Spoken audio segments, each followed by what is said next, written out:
तो दोस्तों आज हो गया है 28 मई 2020 गुरुवार का दिन। बात करेंगे आज के मुख्य समाचार, बड़ी खबरें और केवल काम की खबरों का अपडेट लेंगे। किसान भाइयों के लिए बड़ी खबर आ रही है, साथ ही बैंक खाताधारकों के लिए भी बड़ा ऐलान किया गया है। कर्मचारियों को भत्ता मिलेगा, इसको लेकर भी बड़ी खबर आ रही है। साथ ही लॉकडाउन 5 को लेकर भी सरकार की तरफ से बड़ा अपडेट दिया गया है। साथ ही सोशल मीडिया पर चल रही 2 बड़ी फेक न्यूज के बारे में भी जानकारी लेंगे। किसान भाइयों के लिए भी बड़ा अपडेट है। साथ ही बोर्ड परीक्षाओं को लेकर भी सरकार ने बड़ी खुशखबर दी है। इन खबरों के अलावा हम जानेंगे अलग अलग राज्यों से आई हुई बेहद ही महत्वपूर्ण और सिलेक्टेड केवल काम की खबरें। पूरा वीडियो ध्यान से देखिएगा। खबरों की शुरुआत करेंगे आप लोगों के एक प्यार भरे से लाइक और शेयर के बटन के साथ। इस वीडियो पर एक लाइक और शेयर का बटन जरूर दबाइए दोस्तों। बिना टाइम विलंब किए चलते हैं आज की पहली बड़ी खबर की ओर। संपूर्ण भारत का 28 मई 2020 का मौसम पूर्वानुमान। अगले 24 घंटों के दौरान पूर्वी और पूर्वोत्तर भारत में असम, मेघालय और अरुणाचल प्रदेश में बारिश की गतिविधियां कुछ हद तक कम हो जाएगी, लेकिन मणिपुर, मिजोरम और त्रिपुरा में बारिश बढ़ेगी। वहीं पश्चिम बंगाल में, बिहार के कई हिस्सों और झारखंड के पूर्वी हिस्सों में बारिश की गतिविधियां संभव है। उत्तर प्रदेश और उड़ीसा में भी कुछ स्थानों पर हल्की बरसात का अनुमान है। उत्तर भारत में एक नया पश्चिमी विक्षोभ पश्चिमी हिमालयी राज्यों में बारिश की गतिविधियों को बढ़ाएगा और इसकी वजह से उत्तरी पंजाब, हरियाणा, पश्चिम उत्तर प्रदेश और दिल्ली में कुछ जगहों पर धूल भरी आंधी चलने या फिर बादलों की गर्जना के साथ ही हल्की बरसात होने का अनुमान है। हरियाणा, दिल्ली, दक्षिण पश्चिमी उत्तर प्रदेश और उत्तरी राजस्थान के कुछ इलाकों में भीषण गर्मी जारी रहेगी, लेकिन तापमान में मामूली कमी आने की उम्मीद है। साथ ही आपको बता दें, राजस्थान, मध्य प्रदेश के कई हिस्सों, छत्तीसगढ़ और आंतरिक महाराष्ट्र के कुछ हिस्सों पर लू का प्रकोप जारी रहने की उम्मीद है। इसके अलावा दक्षिण भारत में केरल, दक्षिणी आंतरिक कर्नाटक और तमिलनाडु के कुछ हिस्सों में प्री मानसून बरसात जारी रहने की उम्मीद है। अंडमान और निकोबार द्वीप समूह और लक्षद्वीप पर मध्यम से भारी बारिश हो सकती है। मौसम की जानकारी के बाद दोस्तों जान लेते हैं वायरस को लेकर देश और दुनिया में क्या अपडेट चल रहा है। सबसे पहले बात करेंगे भारत के आंकड़ों की। जी हाँ दोस्तों, भारत में वायरस से संक्रमित लोगों की संख्या 1,51,767 हो गई है, जबकि इस वायरस से अब तक 4,337 लोगों की जान जा चुकी है। वहीं दोस्तों अगले 24 घंटों में इस वायरस के 6,387 नए मामले सामने आए हैं और करीब 24 घंटे में 170 लोगों की जान गई है। और हाँ दोस्तों, राहत के बाद यह है कि 64,426 मरीज इस बीमारी से ठीक भी हो चुके हैं। रिकवरी रेट 42.45% पर पहुंच गया है। वहीं आपको बता दें, महाराष्ट्र में वायरस के मामले 55,000 के करीब है। अच्छा, अब जान लेते हैं दुनिया में वायरस को लेकर क्या अपडेट चल रहा है। दुनिया भर में इस वायरस से अब तक 57,31,956 लोग संक्रमित हैं। वहीं करीब 3,53,854 लोगों की जान इस वायरस की वजह से चली गई है। अमेरिका में इस वायरस से 17,31,795 लोग संक्रमित हैं और करीब 1,09,000 लोगों की जान इस वायरस की वजह से अमेरिका में जा चुकी है। दूसरे नंबर पर ब्राजील चल रहा है, तीसरे नंबर पर रूस चल रहा है। ये आप 10 देशों की सूची देख सकते हैं। अब दोस्तों खबरों का सिलसिला आगे बढ़ाते हैं, पूरा ध्यान से देखिएगा वीडियो को। पहली बड़ी खबर अपडेट आई है वायरस को लेकर ही। सुप्रीम कोर्ट ने कहा है कि जिन अस्पतालों को फ्री में जमीन मिली है वे मरीजों का इलाज भी फ्री में करें। सरकार ऐसे अस्पतालों की पहचान करें। सुप्रीम कोर्ट ने बुधवार को सरकार से कहा कि ऐसे प्राइवेट अस्पतालों की पहचान की जाए जहां पर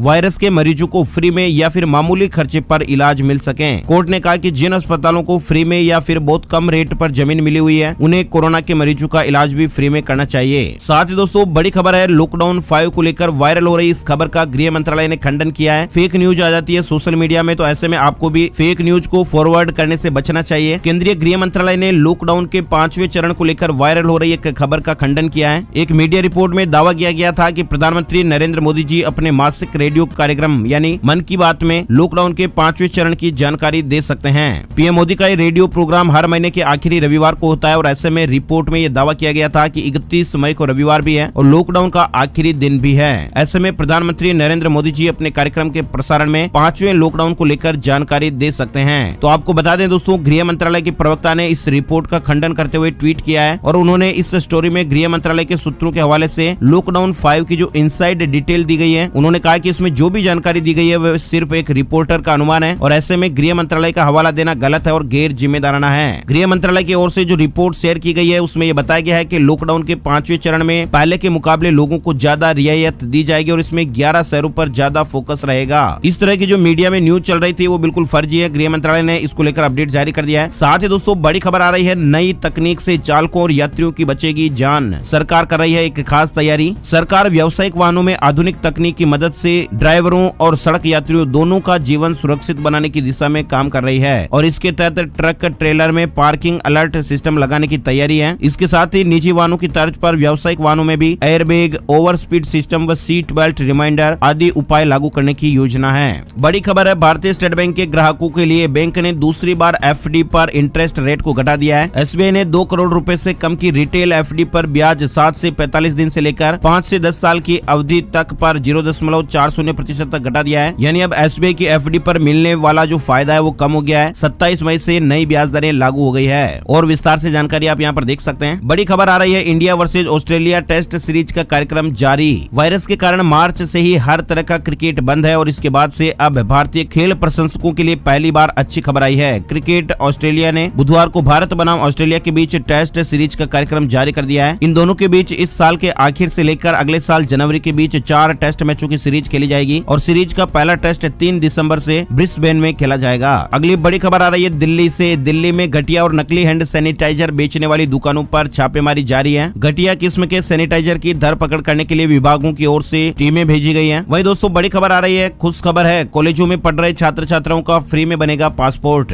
लॉकडाउन के बीच कॉलेजों में पढ़ रहे छात्र छात्राओं के लिए बड़ी खुश खबर आई है। हरियाणा की मनोहर लाल खट्टर सरकार राज्य के सरकारी और सहायता प्राप्त कॉलेजों के अंतिम वर्ष की कक्षाओं में पढ़ने वाले विद्यार्थियों के लिए निःशुल्क पासपोर्ट बनवाने की योजना चला रही है। राज्य के उच्चतर शिक्षा विभाग के निदेशक की ओर से एक बार फिर प्रदेश के सभी सरकारी और सहायता प्राप्त कॉलेजों के प्रिंसिपलों को पत्र लिखकर विद्यार्थियों को पासपोर्ट बनवाने के लिए प्रेरित करने के निर्देश दिए गए हैं। अगली बड़ी खबर, सरकार ने 31 जुलाई तक बढ़ाई BPCL की बोली की समय सीमा।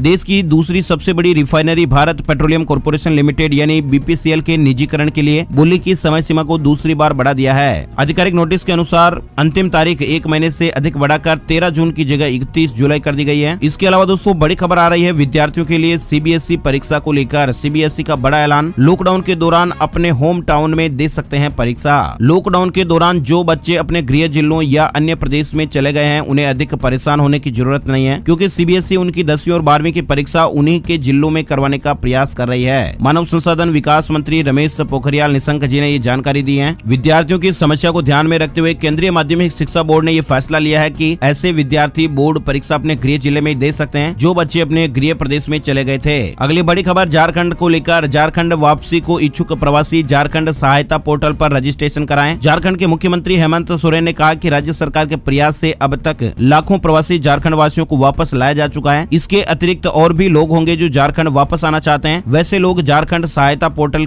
पर पंजीकरण कर सकते हैं। इनके लिए वेबसाइट है झारखंडप्रवासी.in, यहाँ पर पंजीकरण किया जा सकता है। अगली बड़ी खबर उत्तराखंड को लेकर आई है। उत्तराखंड में भी एक बड़ी फेक न्यूज चल रही है जिसके बारे में आप जानकारी देख सकते हैं। उत्तराखंड के जंगलों में लगी भीषण आग की खबरें सोशल मीडिया पर वायरल की जा रही हैं और इसी को लेकर वहां के मुख्यमंत्री जी ने ट्वीट करके सच्चाई बताई है। वायरस संकट के बीच उत्तराखंड के जंगलों में लगी भीषण आग की खबरें सोशल मीडिया पर खूब वायरल हो रही है। कई लोगों ने इसकी फोटो अपने ट्विटर और फेसबुक अकाउंट पर शेयर भी की है। इसमें कहा जा रहा है कि आग लगने के कारण उत्तराखंड जंगल की 71 हेक्टेयर जमीन पूरी तरह से बर्बाद हो गई है। साथ ही ये भी दावा किया जा रहा है कि इस आग से 2 लोगों की जान चली गई है और कई जानवरों की जान गई है। लोग सोशल मीडिया पर तस्वीरें पोस्ट करके दावा कर रहे हैं कि पिछले 4 दिनों से उत्तराखंड के जंगल आग में जल रहे हैं, लेकिन कोई इसकी सुध लेने वाला नहीं है। लेकिन दोस्तों आपको बता दें कि आपको ये जानकर हैरानी होगी कि ऐसी जो खबरें हैं वो बिल्कुल पूरी तरह से झूठी खबरें हैं, यानी फेक न्यूज है। और दोस्तों आपको भी ऐसी फेक न्यूज शेयर करने से बचना चाहिए। ऐसी अफवाहों पर ध्यान ना दीजिए और ऐसी भ्रामक खबरों से आपको सावधान रहना होगा। वहीं दोस्तों अगली बड़ी खबर अपडेट, लॉकडाउन में सिर्फ एक SMS से 3 महीने तक रोक सकते हैं अपने SBI लोन की EMI। बैंक ने EMI को रोकने की प्रक्रिया को आसान कर दिया है। अगर आप अपनी EMI को टालना चाहते हैं तो उन्हें बैंकों द्वारा भेजे गए SMS में दिए गए वर्चुअल मोबाइल नंबर पर यस लिखकर जवाब देना होगा और SMS मिलने के 5 दिनों के भीतर ये काम करना होगा। SBI ने बयान में बताया कि वह सभी योग्य लोन ग्राहकों से उनकी जून, जुलाई और अगस्त 2020 में आने वाली EMI पर स्टैंडिंग इंस्ट्रक्शन NACH मैंडेट को रोकने के लिए सहमति प्राप्त करने के लिए संपर्क किया है। ऐसे में आप भी अपने लोन की EMI है उसको रुकवा सकते हैं 3 महीने के लिए। बड़ी खबर आ रही है, सभी नागरिकों का हेल्थ रजिस्टर तैयार कराएगा कर्नाटक। 6 करोड़ से ज्यादा लोगों का यहाँ पर सर्वे होगा। कर्नाटक सरकार अपने नागरिकों का हेल्थ डेटाबेस तैयार करने जा रही है और इसके लिए स्टेट हेल्थ रजिस्टर तैयार होगा और इसमें सभी नागरिकों को स्वास्थ्य रिकॉर्ड दर्ज किया जाएगा। अगली बड़ी खबर मध्य प्रदेश को लेकर आई है। राज्य लौटे श्रमिकों के लिए रोजगार सेतु योजना, इस प्लेटफॉर्म पर दिया जाएगा रोजगार। रजिस्ट्रेशन शुरू हो गए हैं। मुख्यमंत्री शिवराज सिंह चौहान ने बुधवार को कहा है कि उनकी कोशिश है रोजगार सेतु योजना के माध्यम से अधिक श्रमिकों को रोजगार मुहैया कराना। मुख्यमंत्री ने भाजपा कार्यालय में प्रेस कॉन्फ्रेंस में कहा है कि अपने स्किल्ड श्रमिक भाई बहनों और उद्यमियों को हम एक ही प्लेटफॉर्म पर खड़ा कर देंगे और इस तरह दोनों एक दूसरे के पूरक बन जाएंगे। प्रवासी श्रमिक जो मध्य प्रदेश के मूल निवासी हैं जिनका समग्र ID नहीं है, नियत प्रक्रिया अनुसार समग्र पोर्टल पर ID जनरेट की जाएगी और इसके बाद इन श्रमिकों का सर्वे, सत्यापन और पंजीयन कार्य पोर्टल पर समग्र आईडी का उल्लेख करते हुए सुनिश्चित किया जाएगा और विस्तार से जानकारी यहाँ पर दिखाई गई है। वहीं दोस्तों बड़ी खबर आ रही है, अमेजन ने अपने सेलर्स को फ्री कोविड हेल्थ इंश्योरेंस की सुविधा दी है। ऑनलाइन सेवा देने वाली बहुराष्ट्रीय कंपनी Amazon.in ने बुधवार को देश में अपने विक्रेताओं के लिए पूरी तरह से फ्री स्वास्थ्य बीमा प्रदान करने की घोषणा की है। यानी वायरस के कारण अस्पताल में भर्ती होने और उपचार के साथ साथ एम्बुलेंस सहायता और ICU शुल्क संबंधी 50,000 रूपए का खर्च कंपनी वहन करेगी और ये एक्टिवेशन के बाद 1 वर्ष तक मान्य रहेगा। साथ ही उत्तर प्रदेश को लेकर बड़ी खबर आई है, प्रवासी मजदूरों को सस्ती दुकानें आशियाना देगी योगी सरकार, इसको लेकर नीति बन रही है। संकट के दौर में प्रवासी मजदूरों को राहत पहुंचाने के लिए उत्तर प्रदेश की योगी आदित्यनाथ सरकार एक और बड़ा कदम उठा रही है। यानी आने वाले दिनों में प्रवासी मजदूरों को सस्ता आवास और कम लागत वाली दुकानें उपलब्ध कराएंगी। इसके लिए राज्य सरकार की तरफ से एक नीति बनाई जा रही है। इसके अलावा उत्तर प्रदेश में बड़ी संख्या में प्रवासी मजदूर लौटे हैं और इन्हें रोजगार उपलब्ध कराने के लिए योगी सरकार ने मजदूरों को 16 लाख श्रमिकों की स्किल मैपिंग पूरी की है और स्किल मैपिंग के जरिए राज्य सरकार को मजदूरों के हुनर के बारे में जानकारी मिल गई है और इसी के आधार पर सरकार उन्हें रोजगार उपलब्ध कराएगी। इससे उनके अनुभव और उद्यम का लाभ राज्य सरकार को भी मिलेगा। वहीं दोस्तों अगली बड़ी खबर, मुख्यमंत्री ने नियमों में दी शिथिलता, अब पुत्रवधू को भी मिल सकेगी अनुकंपा नियुक्ति। राजस्थान को लेकर ये अपडेट है। संकट की घड़ी में मुख्यमंत्री अशोक गहलोत जी ने मृतक राज्य कार्मिकों के आश्रितों को अनुकंपा नियुक्ति देने के लिए नियमों में शिथिलता दी है।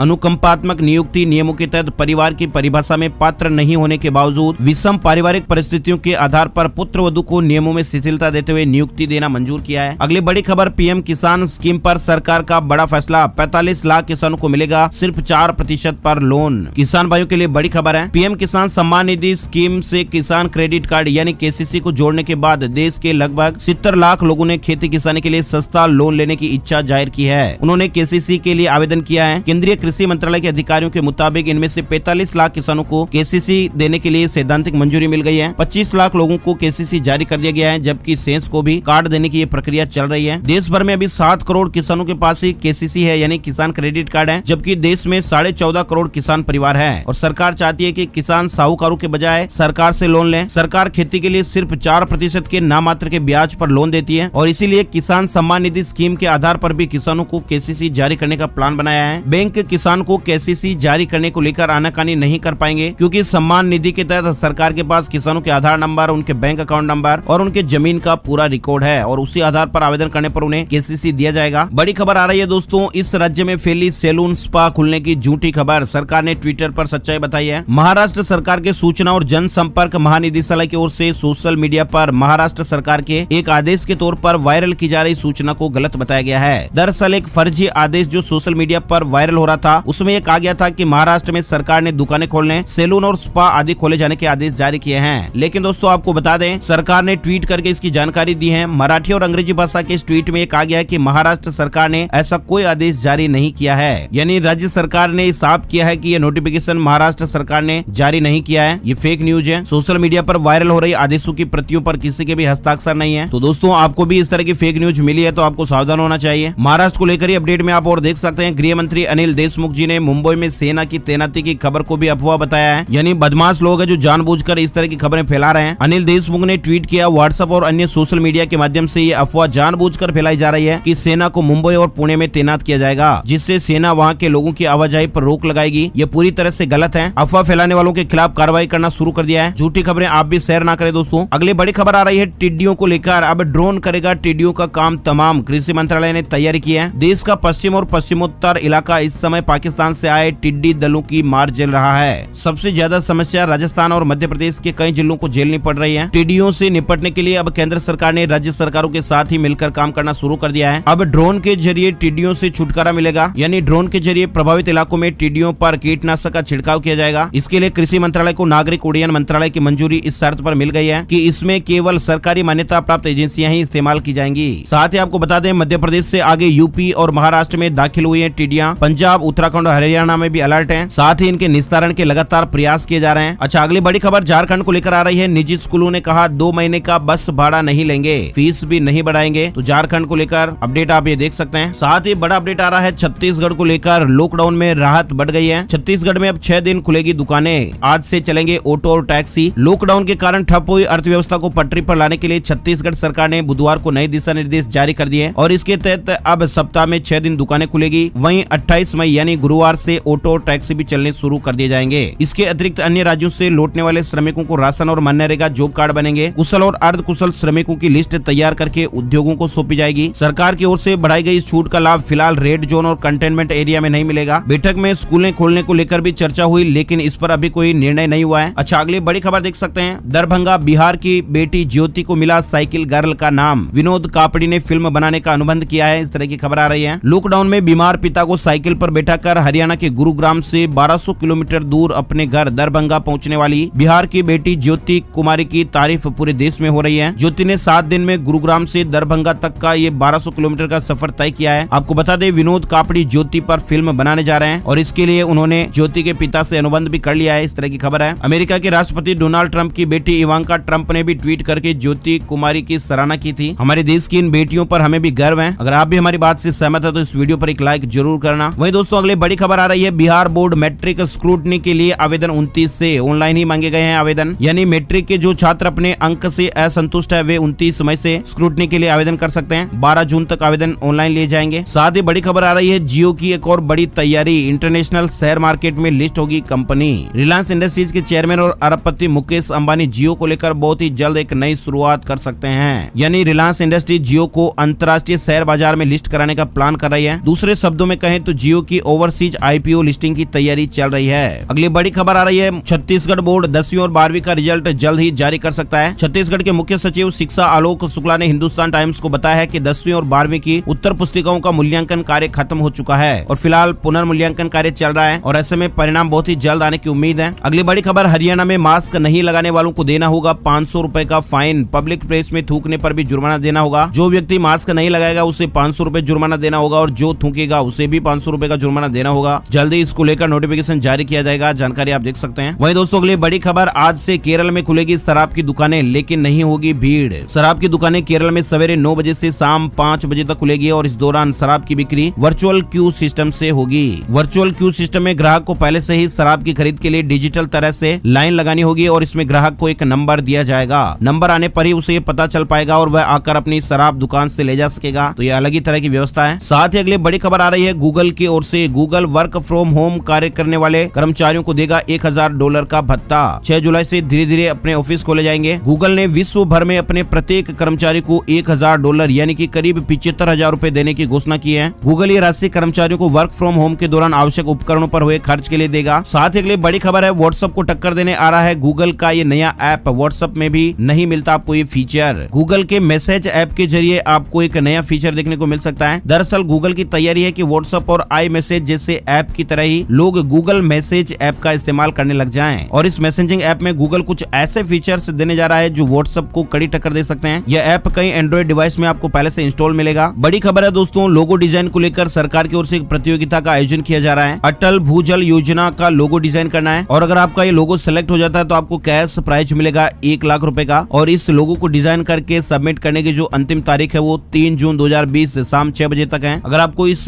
लोगो डिजाइन प्रतियोगिता के बारे में विस्तार से जानकारी चाहिए तो आप mygov.in वेबसाइट का रुख कर सकते हैं। ये सरकार की ऑफिशियल वेबसाइट है, भारत सरकार का पोर्टल है जहां पर आपको ये जानकारी दिखाई गई है। अच्छा, अगली बड़ी खबर दोस्तों, gold price today silver price today update को लेकर 26 मई 2020 को सोने चांदी के रेट इस प्रकार रहे। सोना 46,799 रुपए प्रति 10 ग्राम पर रहा। चांदी 47,625 रुपए प्रति किलोग्राम के भाव पर रही। India Boolean and jewellers association के वेबसाइट पर आपको ये डाटा मिल जाएंगे। तो दोस्तों, आज के वीडियो में फिलहाल बस इतनी खबरें। उम्मीद आपको अच्छी लगी होगी। लाइक और शेयर करना ना भूलना। और हाँ दोस्तों, पहली बार ये वीडियो देख रहे हैं तो वीडियो के नीचे लाल बटन सब्सक्राइब लिखा हुआ है उसे जरूर दबाना ताकि आपके मोबाइल पर माय स्मार्ट गाइड का ये वीडियो आपको मिलता रहेगा हर रोज आपके मोबाइल पर। आपका बहुत बहुत धन्यवाद। जय हिंद, जय भारत, वंदे मातरम।